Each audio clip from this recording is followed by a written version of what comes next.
बस अब और दखल नहीं।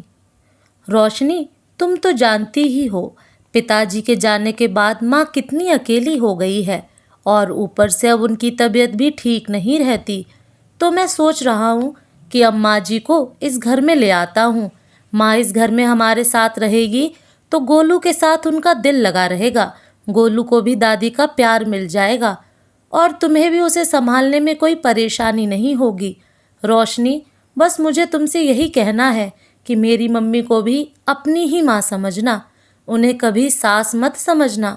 पिताजी के जाने के बाद उनकी ज़िंदगी में एक खालीपन सा आ गया है। मुझसे वादा करो कि तुम उस खालीपन को भरने में मेरी मदद करोगी। अपनी माँ के लिए चिंतित सौरभ ने अपनी पत्नी रोशनी से कहा। हालांकि सासू माँ के साथ रहने की रोशनी की बिल्कुल भी इच्छा नहीं थी, लेकिन अपने पति की मातृ भक्ति को देखकर वह कुछ बोल ना पाई। बस एक फीकी सी मुस्कुराहट के साथ उसे मूक स्वीकृति दे दी। अगले दिन सौरभ अपनी माँ सीमा जी का सामान पैक करवा कर उन्हें अपने साथ घर ले आया। माँ, बस एक बात का याद रखिएगा कि ये घर मेरे और रोशनी से पहले आपका है। इस घर में वही होगा जो आप चाहेंगी। सौरभ की बातें सुनकर जहाँ सीमा जी को अपने बेटे पर गर्व हो आया, वहीं रोशनी अंदर ही अंदर जल भुन रही थी। सीमा जी ने आते ही रसोई घर का सारा काम संभाल लिया। रोशनी भी अब घर के काम से निश्चिंत हो गई थी। रोशनी का मायका शहर में ही था, लेकिन यह सोचकर कि उसके पति का खाना कौन बनाएगा, रोशनी अपने मायके रहने नहीं जा पाती थी। लेकिन अब सीमा जी के आने के बाद रोशनी अपने बेटे को लेकर कुछ दिन के लिए मायके रहने चली गई। चलो, एक बात तो अच्छी हो गई जो तुम्हारी सास यहाँ रहने आ गई। अब तुम किसी भी समय और कितने भी दिनों के लिए हमारे पास रहने आ सकती हो। मायके पहुंची रोशनी से उसकी माँ ने कहा। हाँ माँ, वो तो ठीक है, लेकिन तुम्हारा दामाद तो पूरा श्रवण कुमार है, अपनी माँ का तो हद से ज़्यादा ख्याल रखते हैं। बेटा, तुम्हारी सास बहुत सीधी बनती है, यह सीधापन दिखाकर ही उन्होंने तुम्हारे पति को मुट्ठी में किया हुआ है। लेकिन तुम उनके इस माया जाल में बिल्कुल मत फंसना, नहीं तो वो तुम्हें भी अपनी उंगलियों पर नचाएंगी। इसलिए अपनी सास से ज़रा होशियार ही रहना, और ज़्यादा परेशान करें तो उन्हें अपने घर चलता कर देना। अभी रोशनी का अपने मायके में पहला ही दिन था कि उसकी माँ ने उसके साथ ऐसा अनमोल ज्ञान बांटना शुरू कर दिया, या यूं कहें कि अपनी ही बेटी को अपने पैर पर कुल्हाड़ी मारने की सलाह देनी शुरू कर दी। कुछ दिन यूं ही बीत गए। आज सौरभ का जन्मदिन था और रोशनी भी मायके से आने वाली थी, तो सौरभ रोशनी को मायके से लाने चला गया। सीमा जी को अपनी तबीयत कुछ ठीक नहीं लग रही थी, तो थोड़ी देर के लिए बिस्तर पर लेट गईं। लेटे लेटे याद करने लगी कि किस तरह बरसों पहले वो अपने बेटे के जन्मदिन पर उसकी पसंद का खाना और केक बनाकर उसे सरप्राइज़ किया करती थी। आज अब इतने बरसों के बाद वह सौरभ के साथ हैं, तो उन्होंने उसे फिर से सरप्राइज़ देने का सोचा, और बीमार होने के बावजूद भी सौरभ की पसंद का केक और अन्य लजीज व्यंजन बनाने में जुट गईं। बड़ी प्रसन्नता के साथ बेटे बहू के आने से पहले पहले सब कुछ तैयार करके रख दिया और कुर्सी पर बैठकर बच्चों के आने का इंतज़ार करने लगी। सोचकर मन ही मन खुश हो रही थीं कि इतने दिनों बाद अपने बर्थडे पर सरप्राइज़ देखकर सौरभ के बचपन की यादें ताज़ा हो जाएंगी, और 1.5 साल के गोलू को भी केक बहुत पसंद आएगा। करीब 1 घंटे बाद गाड़ी के हॉर्न की आवाज़ सुनाई दी, तो सीमा जी ने दरवाज़ा खोला। सौरभ और रोशनी गाड़ी में से बैग तथा अन्य सामान निकाल रहे थे, तो सीमा जी गोलू को उठाकर अंदर ले आईं। इतने दिनों बाद गोलू से मिलकर सीमा जी के चेहरे पर अलग ही मुस्कान थी। बेटा बहू जैसे ही अंदर आए तो हैरान हो गए। घर खाने की खुशबू से महक रहा था। सौरभ बाथरूम से हाथ मुंह धोकर आया तो इतने में सीमा जी फटाफट रसोई घर से केक उठाकर ले आईं और सारा खाना टेबल पर लगा दिया, और सौरभ के आते ही बोली, जन्मदिन मुबारक हो बेटा, जुग जुग जियो। इतने बरसों बाद माँ के हाथ का बना केक देखकर सौरभ बहुत खुश हो गया। सौरभ ने जैसे ही केक काटा तो सीमा जी उसे केक खिलाने लगी।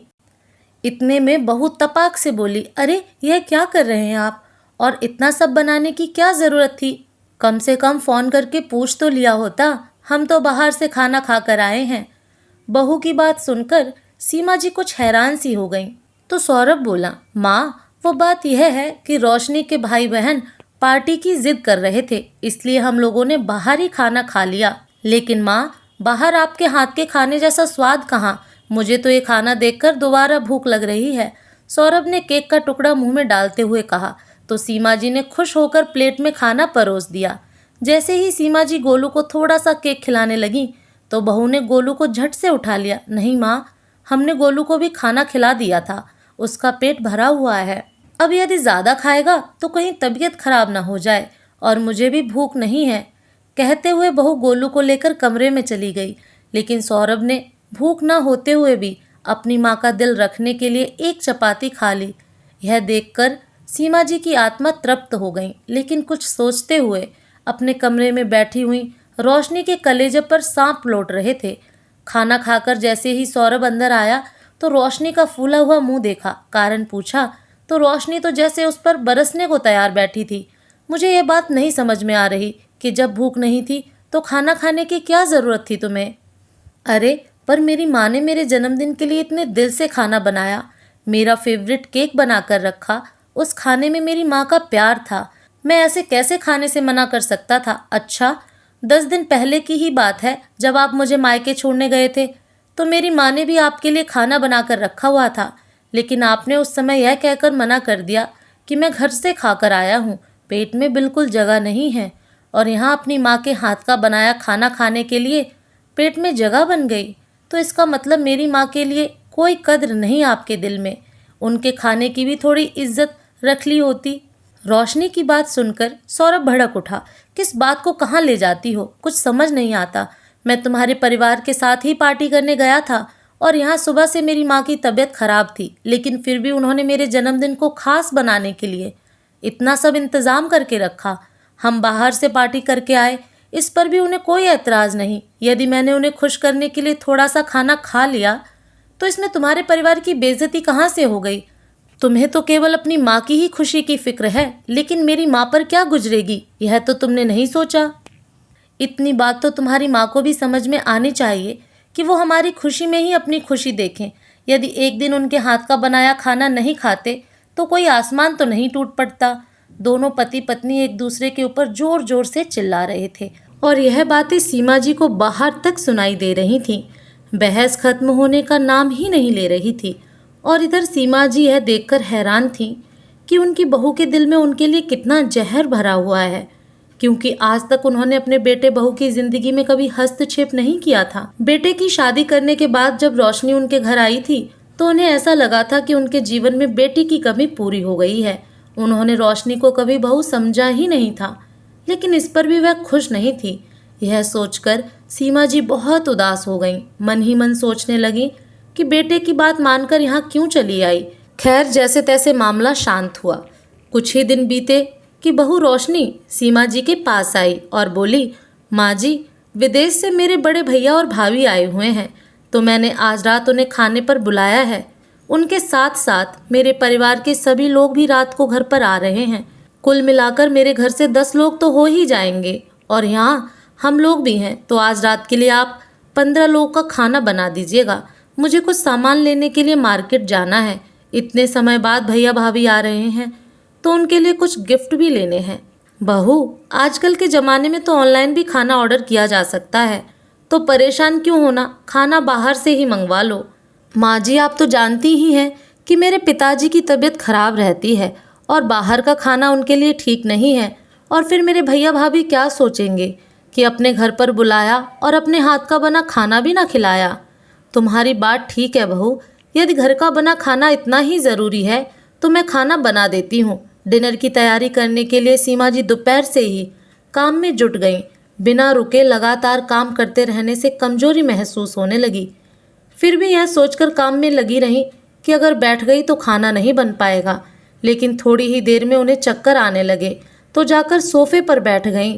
तब तक सौरभ भी आ चुका था। अपनी माँ की ऐसी हालत देखकर तुरंत उन्हें चेकअप के लिए ले गया तो पता चला कि बीपी लो हो गया था। माँ की तबीयत बिगड़ी हुई देखकर सौरभ ने रोशनी को प्रोग्राम कैंसिल करने के लिए कह दिया। 2 घंटे बाद जब तबीयत कुछ ठीक हुई तो सौरभ अपनी माँ को लेकर घर आया। रोशनी ने अपने परिवार के लोगों के आने का प्रोग्राम तो कैंसिल कर दिया, लेकिन अगले दिन रोशनी ने अपनी सासू माँ को खूब खरी खोटी सुनाई। ऐसा कौन सी बीमारी थी सासू माँ जो 2 घंटे में ही ठीक हो गई? साफ साफ क्यों नहीं कहती कि मेरे परिवार वालों का इस घर में आना आपको पसंद नहीं है, इसलिए आप बीमारी का नाटक कर रही थीं।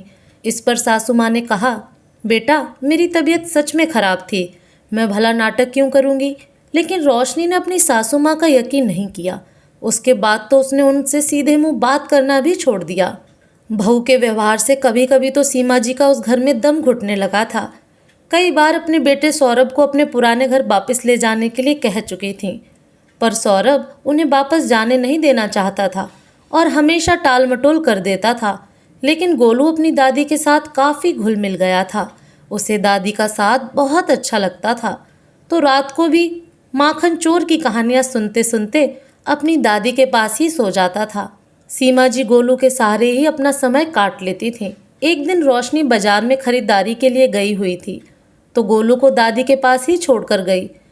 दादी भूख लगी है कहते हुए गोलू सीमा जी से कुछ खाने को मांगने लगा। गोलू को खाना देने के लिए जैसे ही सीमा जी किचन में गई तो फर्श पर पानी गिरा होने के कारण एकाएक उनका पैर फिसल गया और वो नीचे गिर गईं। कमर में बहुत तेज़ दर्द शुरू हो गया। सीमा जी उठने में असमर्थ थी, फिर भी जैसे तैसे करके फ़ोन के पास पहुंची और अपने बेटे को फ़ोन लगाकर सारी बात बता दी। सौरभ जल्दी से घर पहुंचा और अपनी माँ को बिस्तर पर लिटाया। रोशनी को फ़ोन लगाया। रोशनी, माँ रसोई घर में अचानक फिसल गई हैं और दर्द के कारण करा रही हैं। मुझे उन्हें डॉक्टर के पास लेकर जाना है। मैं गोलू को अकेले घर पर नहीं छोड़ सकता, तुम जल्दी से आ जाओ। हे भगवान, एक तो जब से आई हैं तब से बीमारी का बहाना किए बैठी हैं और अब ये नई मुसीबत। न जाने ये माँ बेटे मुझे चैन से जीने भी देंगे या नहीं। मन ही मन बुड़बुड़ाते हुए रोशनी घर पर आ गई। डॉक्टर को दिखाया और जांच करवाई तो डॉक्टर ने बताया कि उनकी मांसपेशियों में खिंचाव आ गया है, लेकिन चिंता की कोई बात नहीं है। डॉक्टर ने कुछ समय के लिए उन्हें बेड रेस्ट करने की सलाह दी। डॉक्टर की बात सुनकर सौरभ को कुछ तसल्ली हुई। उसने अपनी पत्नी को माँ का ख्याल रखने के लिए सख्त हिदायत दी और एक काम वाली बाई भी लगा दी ताकि माँ का ख्याल रखते हुए रोशनी पर बाकी कामों का बोझ ना पड़े। सौरभ की हिदायत पर रोशनी भी अपनी सासू माँ का पूरा ख्याल रखने लगी। उन्हें कोई काम नहीं करने देती थी। रोशनी की माँ को जब अपनी समधन के बारे में पता चला तो उन्होंने भी हालचाल जानने के लिए सीमा जी को फ़ोन किया। चिंता मत कीजिए समधन जी, जल्दी ही आप बिल्कुल ठीक हो जाएंगी। बच्चे आपका अच्छे से ख्याल तो रख रहे हैं ना? अरे बच्चे तो मेरा बहुत ख्याल रखते हैं और रोशनी तो मुझे बिस्तर से उठने ही नहीं देती, सीमा जी मुस्कुराते हुए कहने लगी। कुछ दिन बीते। सीमा जी अब पहले से अच्छा महसूस कर रही थीं। एक दिन उन्होंने अपने पुराने घर में जाने की इच्छा जताई। बस बेटा, बहुत सेवा करवा ली तुम लोगों से, अब मैं अपने घर वापस जाना चाहती हूँ। इस पर सौरभ ने कहा, माँ यह आपका ही घर है, अब आप यहीं रहोगी, कहीं और नहीं जाओगी। सोचो अगर आप उस घर में अकेली होती और यह घटना वहाँ हो जाती तो कौन देखने आता आपको। माँ बेटे की ये बातें रोशनी चुपचाप खड़ी हुई सुन रही थी और बिना कुछ बोले रसोई घर में चली गई। सीमा जी को उसके व्यवहार में फिर से बदलाव नजर आने लगे थे। रविवार के दिन रोशनी को किटी पार्टी में जाना था। सौरभ घर पर ही था तो रोशनी ने अपने बेटे गोलू को सौरभ के पास ही बिठा दिया। गोलू सौरभ को ज़्यादा परेशान न करे इसलिए मोबाइल फ़ोन में गेम लगाकर उसके हाथ में थमाकर पार्टी के लिए चली गई। अपने बेटे को फ़ोन लगाकर देते हुए उसे यह ख्याल भी नहीं आया कि उसका मोबाइल अब अनलॉक हो चुका है और कोई भी उसके मोबाइल में मैसेज पढ़ सकता है। काफ़ी देर से गोलू मोबाइल पर गेम खेल रहा था। जब तक गोलू मोबाइल देखता था तब तक खुश रहता था, लेकिन सौरभ ने जैसे ही उसके हाथ से मोबाइल लिया तो वह रोने लगा। तो सौरभ गोलू के साथ बातें करने लगा। गोलू के साथ हंसते बतियाते सौरभ ने देखा कि रोशनी के मोबाइल पर लगातार मैसेज आ रहे हैं। रोशनी कभी भी अपना मोबाइल अनलॉक नहीं छोड़ती थी और ना ही कभी सौरभ की दिलचस्पी होती थी यह जानने की कि रोशनी अपने मायके वालों से क्या बातें करती है। मोबाइल बार बार बज रहा था तो सौरभ की नज़र एक मैसेज पर पड़ गई। रोशनी, तेरी सासू माँ ने वापस घर जाने के बारे में कुछ सोचा या नहीं? मुझे तो चिंता हो रही है मेरी बच्ची कि कहीं अपनी सास की सेवा करते करते तू ही बीमार ना हो जाए।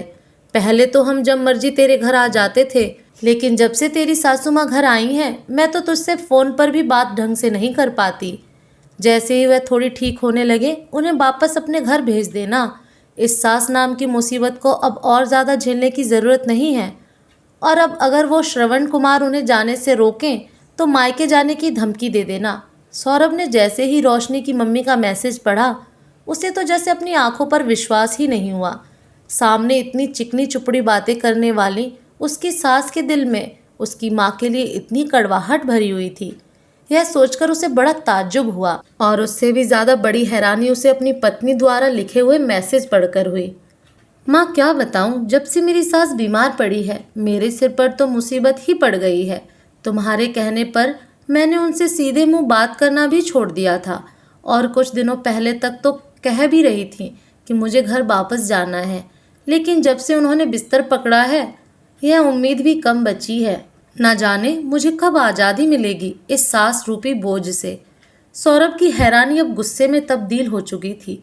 वह रोशनी के आने का इंतजार करने लगा। जैसे जैसे उसका इंतजार बढ़ता जा रहा था उसका गुस्सा 7वें आसमान तक पहुंचता जा रहा था। इस बीच सौरभ ने सारा मामला अपनी माँ के सामने भी स्पष्ट कर दिया। सौरभ की बातें सुनकर उसकी माँ ने कहा, बेटा तुम बहू को कुछ मत कहना, यह सब मेरे कारण ही हो रहा है। तुम मुझे मेरे घर छोड़ दो, सब कुछ ठीक हो जाएगा। जैसे ही रोशनी घर आई सौरभ ने उसे उसका मोबाइल दिया। सौरभ के हाथ से मोबाइल लेते हुए रोशनी को याद आया कि मोबाइल पर तो उसकी माँ के मैसेज आते हैं, कहीं सौरभ ने उन्हें पढ़ तो नहीं लिया। उसे थोड़ा डर लगा, लेकिन सौरभ के चेहरे पर गुस्सा नहीं था। इसका मतलब सब ठीक है। रोशनी को इस बात की तसल्ली हुई। उसी समय सौरभ ने कहा, चलो रोशनी आज तुम्हारे मायके चलते हैं। अपनी माँ के घर जाने की बात सुनते ही रोशनी जल्दी से तैयार होकर गोलू को उठाकर आ गई। रविवार का दिन था इसलिए सभी लोग घर पर ही थे। बेटी दामाद को आया देखकर रोशनी के पिता ने कहा, अरे सौरभ जी आए हैं, कुछ चाय नाश्ता तो लेकर आओ। सौरभ ने बड़ी विनम्रता से कहा, नहीं ससुर जी, मैं तो बस आपकी अमानत आपको लौटाने आया हूँ। सौरभ की बात सुनकर सब लोग हैरान हो गए। कौन सी अमानत? ससुर जी आप अपनी बेटी को अपने पास ही रखिए, मेरे घर में अब उसकी कोई जगह नहीं है। यह सुनकर रोशनी बोली, तुम्हारी हिम्मत कैसे हुई मेरे साथ ऐसा करने की? साफ साफ बताओ बेटा, बात क्या हुई है? ससुर जी ने हैरानी से पूछा तो सौरभ बोला, ससुर जी यह बात आप सासू माँ और अपनी बेटी से पूछे तो बेहतर होगा। रोशनी की माँ हैरानी से सौरभ की तरफ देखने लगी और गुस्से में बोली, दामाद जी आखिर आपको समस्या क्या है, कुछ बताएंगे? समस्या तो आप हैं सासू माँ, जो अपनी बेटी का घर बसने नहीं देना चाहती। अपनी पोल खोलते देखकर सासू माँ ने चुप रहना ही बेहतर समझा। तुम्हारी हिम्मत कैसे हुई मेरी माँ से इस तरह बात करने की? रोशनी गुस्से में चिल्लाई। रोशनी इसमें गलत क्या है? तुम भी तो अपनी सास से इसी तरह बात करती हो। मैंने ऐसा कब कहा तुम्हारी माँ के बारे में? तो ठीक है, फिर आज दूध का दूध और पानी का पानी हो ही जाने दो। ससुर जी रोशनी से कहिए अपना मोबाइल अनलॉक करे। यह सुनते ही रोशनी हड़बड़ा गई और मोबाइल अनलॉक करने से मना कर दिया, लेकिन अपने पिता द्वारा जोर दिए जाने पर उसे मोबाइल खोलकर देना पड़ा। सौरभ ने वह सारे संदेश अपने ससुर जी को दिखाए जो रोशनी और उसकी माँ ने एक दूसरे को भेजे हुए थे। मैसेज पढ़कर ससुर जी की हैरानी का ठिकाना न रहा। ससुर जी सासू माँ यही बैठे बैठे हमारे घर पर पूरा कंट्रोल रखती हैं। यह बात कहाँ तक सही है? अपनी बेटी को सही बात समझाने की बजाय घर में कलेश कैसे करना है ये सिखाना कहाँ तक सही है? रोशनी और उसकी माँ की मैसेज पढ़कर ससुर जी का चेहरा गुस्से से लाल हो रहा था और परिवार के सभी लोगों की हैरानी भरी नज़रों से उन दोनों पर ही टिकी थी। जब सारा मामला स्पष्ट हो गया तो रोशनी और उसकी माँ की आंखें शर्म से झुक गईं। अब रोशनी से भी कुछ कहते ना बनता, क्योंकि अब सभी को रोशनी और उसकी माँ की करतूतों के बारे में पता चल चुका था। रोशनी के पिता ने उसकी माँ को गुस्से से फटकार लगाते हुए कहा, कुछ तो शर्म की होती, तुम्हारी इन्हीं हरकतों के कारण हमारी एक बेटी तो पहले ही तलाक लेकर घर पर बैठी है और अब तुम दूसरे का घर भी तोड़ने चली थी। और रोशनी, तुमने आइंदा कभी कोई ऐसी हरकत द्वारा की तो मुझसे बुरा कोई नहीं होगा। ससुर जी ने सौरभ के आगे हाथ जोड़ते हुए कहा, माफ़ करना बेटा, हमें तो लगा था कि हमारी बेटी अपने घर में सभी को बहुत खुश रखती है, अपनी सास की बहुत इज्जत करती है, लेकिन यहाँ तो कुछ और ही चल रहा था। अच्छा हुआ बेटा आपने समय रहते इन सब बातों से हमें अवगत करा दिया।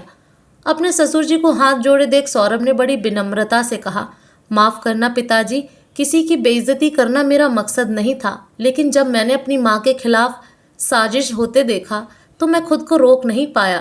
बेटा सौरभ, अब एक काम और कीजिए। हमारा मान रखते हुए आप रोशनी को अपने घर वापस ले जाइए। अपने ससुर जी के कहने पर सौरभ रोशनी और बेटे को लेकर अपने घर की तरफ चल दिया। थोड़ी देर बाद रोशनी के पिताजी भी रोशनी की माँ को लेकर घर पर आ गए। रोशनी ने अपनी सासू माँ के साथ किए जाने वाले व्यवहार के लिए उनसे माफ़ी मांगी, तो रोशनी की माँ ने भी अपनी समधन से माफ़ी मांगते हुए भविष्य में उनके परिवार में बेवजह दखल न देने का आश्वासन दिया। तो दोस्तों, आपको ये कहानी कैसी लगी? कमेंट करके ज़रूर बताएं। फिर मिलूंगी एक नई कहानी के साथ।